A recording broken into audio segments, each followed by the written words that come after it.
Thank you very much for your testimony. Thanks. At this time, I'd like to call up Mary Barden, who is the Executive Director of the NEA Rhode Island, and Amy Mullen, who is, and do we have, no, I thought that he was going with them. Nope.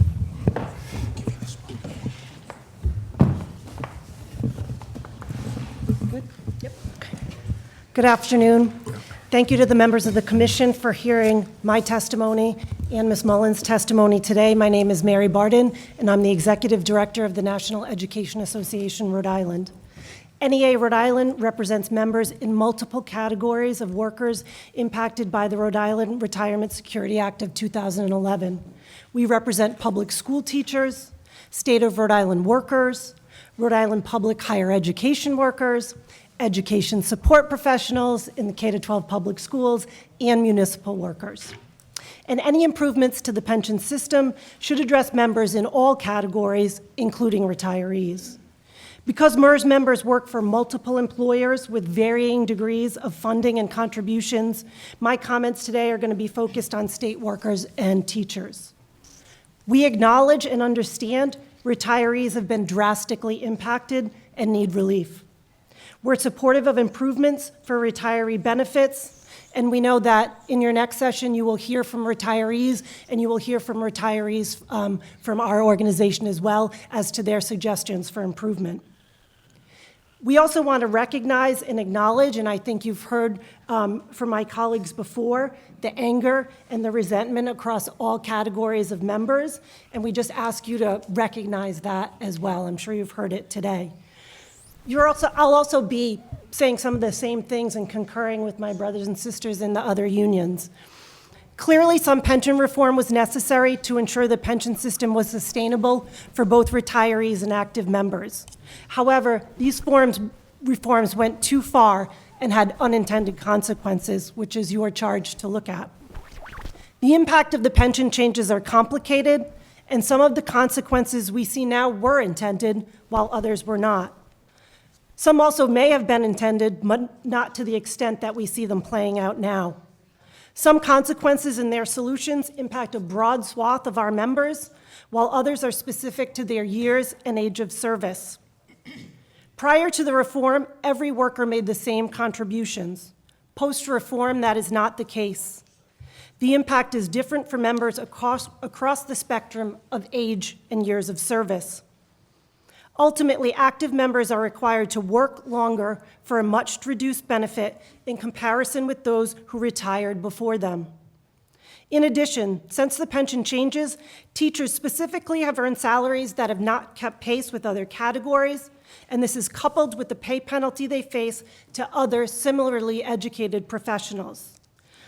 I'll first say that I echo Mr. Senorini's comments that one impact that spreads across all of our active membership categories is the legacy debt.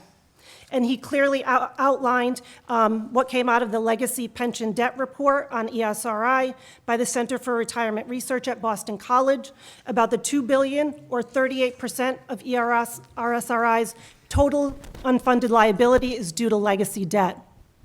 With no actuarial funding from 1936 to 1977, the system promised benefits without pre-funding them. This is still a burden on the system today. Legacy debt is an additional unfair burden that should be addressed in a fairer and more equitable way. As the pension changes impacted different groups, I plan to review some of those consequences by years of service. Those who were hired after the changes in 2011 have to work in some cases more than a decade longer than their peers who came before them, with a dramatically reduced benefit and leaving them at the mercy of Wall Street for their retirement security. In particular, those members who did not have 20 years of service at the time of the pension changes endured some of the most draconian of cuts. And you heard earlier from Mrs. Aronakis about some of those situations. Not only did those workers have their promised retirement benefits slashed, unlike their predecessors, they also had their required time on the job extended, sometimes as long as 15 additional years. For these teachers who earn less than other equally educated and skilled professionals, knowing they would receive a defined benefit pension at the end helped balance their financial sacrifice. They're caught in the worst of the pension changes because they are not eligible for a full defined benefit pension and will never have enough time to accrue a fully defined benefit contribution plan. Currently, they are also constrained by the Rule of 95, which requires someone to have a combined age and years of service equal to 95.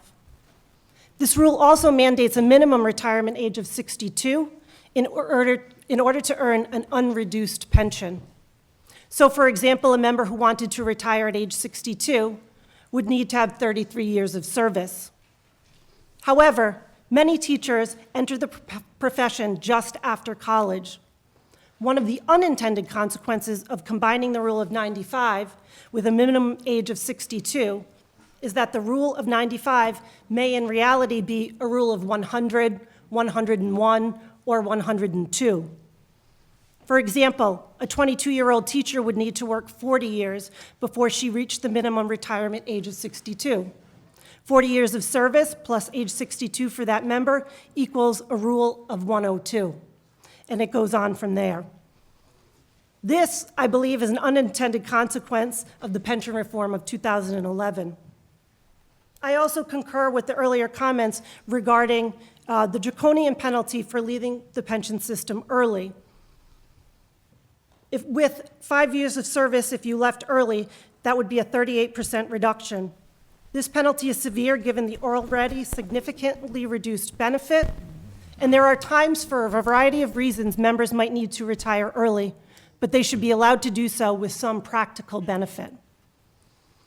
Another consequence of pension reform is the lack of full understanding regarding those who do not contribute to Social Security. Almost half of the school districts and municipalities that we represent do not contribute to Social Security. In the presentations at the last commission meeting, when analyzing those not contributing to Social Security, the analysis looked at replacement income for a member hired at 27 with continuous employment until 67. However, those who had significant years of service at the time of the pension changes will never be able to work enough years to reach the full salary replacement and thus have significantly reduced benefits with no Social Security. There have been significant unintended consequences, as you have heard earlier again, in recruitment and retention of teachers and state employees. The shift to the defined benefit contribution plan has led to high turnover in all of the covered groups we represent. Like the pension changes, the causes of recruitment and retention issues is complicated, but the negative changes to the pension system are most definitely a factor. As you have heard, there are hundreds of state worker vacancies, and we also have hundreds of vacancies in K-12 education in both teacher and teacher assistant positions. Prior to the changes, the previous benefit structure provided a strong incentive to become a teacher or a state employee, and members stayed in those jobs. That is no longer the case. Increased employer contributions to the pension system, 38% of which is paying for legacy debt, not salary or benefits for current workers, has limited the availability of funding for salaries for current and future workers, again impacting recruitment and retention. Additional negative factors compounding the recruitment and retention problem, as you heard earlier, include the loss of longevity for state workers, which occurred the same year as the pension changes, increased health care co-shares, and restrictions on municipal tax increases.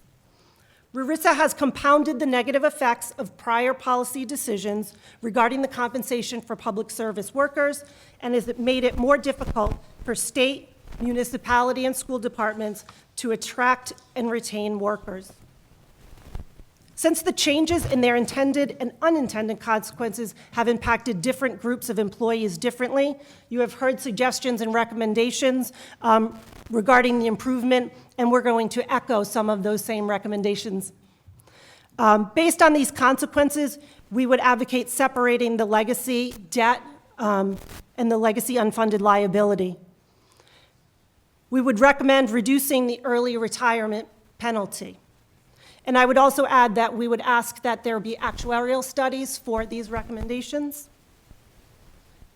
We would recommend that the rule of 95 be changed to a rule of 90. And we are recommending to increase the accrual rate from the defined benefit pension from 1 to 1.5, although we would certainly concur with the recommendations made by the AFT and AFSCME in a change to the accrual rate. We would ask that there be a consideration in enrolling all new teachers and municipal employees in Social Security regardless of district. And we would also echo AFSCME's recommendation about increasing the employer contribution to the defined contribution plan. Finally, there needs to be some consideration of reform in view of the total compensation for public service workers. A restoration of longevity payments to state workers to retain current workers. Reduce the cost of health insurance for public service workers to attract new teachers and workers, and increase the salaries of teachers to reverse the teacher pay penalty. In closing, we are here today because the impact of pension changes has dramatically impacted our members and hindered the ability of school districts, the state, and municipalities to recruit and retain the necessary workforce. I've outlined the impact of the reform. Now we must work to address these concerns. Change to the pension system is necessary for our members, but also necessary to the future of Rhode Island and the future of the Rhode Island workforce. Thank you. Thank you very much. Amy? Good afternoon, committee members. Thank you. My name is Amy Mullen, and I live in Portsmouth. I'm an elementary special educator and vice president of NEA Rhode Island. I'm here today speaking on behalf of my union brothers and sisters, many who find themselves in a situation similar to my own and are still struggling with the changes made to our pensions. The current pension changes enacted on active teachers, state workers, and municipal employees were not only just too harsh, they were life-altering. When I was looking for my first teaching job 29 years ago, everybody said, look for a job in Rhode Island because the pension is better than in Massachusetts. The salaries might have been a little higher in Massachusetts, but the pension was better. And for a teacher, that mattered. Because for the comparatively lower wages we receive in contrast to our similarly credentialed peers, we knew we would have a comfortable pension. Now that same pension has become another detractor to our profession. We desperately need to bring more aspiring educators to our colleges and universities and make this profession more attractive. You have an opportunity to help do that. Education has changed quite a bit since many of us went to school. I, like many others, began my teaching career a very long time ago, in 1994. I was one of those who was hired right out of school, and I've worked through all of those changes. Under the retirement plan that I was hired under, the plan that I worked under for more than half of my career, but only 17 years before they made those changes, I could have retired at the end of this year and received about 60% of my 3 highest years' salaries from my defined benefit with a regular cost of living adjustment. Well, that changed. Well, fortunately for me, I have no plans to retire. I enjoy my job. I still have the energy, passion, and physical health and ability to show up every day and give my students my best. And it's very fortunate that I feel that way because under the current plan, I still have more than 10 years to go before I'm eligible to retire. And yet my pension will be less than 50% of what my mother receives. You see, my mother taught second grade for 34 years. She retired at 53. I'll work more than 10 years longer than she did, and I will receive less than 50% of what she does. I'm a third-generation teacher. My grandmother was a teacher at Milgram Secretarial School in Newport. My mother was a second-grade teacher in Middletown, and I very proudly followed in their footsteps. I have 3 children that are at a stage in life where they're choosing their careers. I can't encourage them to become an educator. I'm currently a math interventionist, and I've done the math. There are just too many other professions that are more financially secure. Education has changed since I began my career, and it's changed dramatically over the past 3 years through the pandemic. We've gone through changes in education that none of us anticipated. We had to flip in an instant to full technology and distance learning, and then flip back to a whole new normal. It's so much more exhausting than any of us anticipated and thought. We have compassion fatigue, we have initiative fatigue, Our students have mental health issues like we've never seen before. It's so much harder than any of us thought. It's very demanding. We're dealing with stressors that educators of the recent past never imagined dealing with. Many have made the choice to end their careers and leave the profession. There are some who are a few years away from retirement and haven't started their countdown. There are others who must anxiously await for the day that they can retire. Imagine getting sick and having to stop teaching at age 61 or 62 after already teaching for close to 40 years. My pension could be reduced by additional chunks of percents. That's not going to provide me with enough to get by, and I'm in a district that doesn't pay into Social Security, so I won't get that either.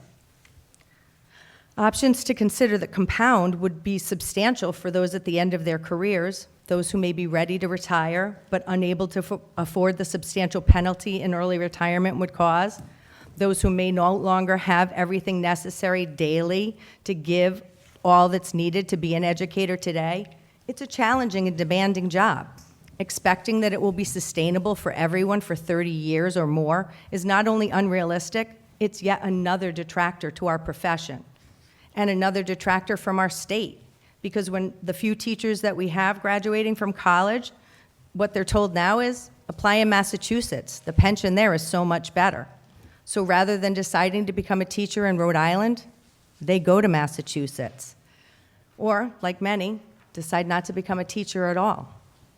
You can do something to help change that by providing the General Assembly with the impactful changes that are respectful to those of us that have dedicated ourselves to public service. Thank you. Thank you very much.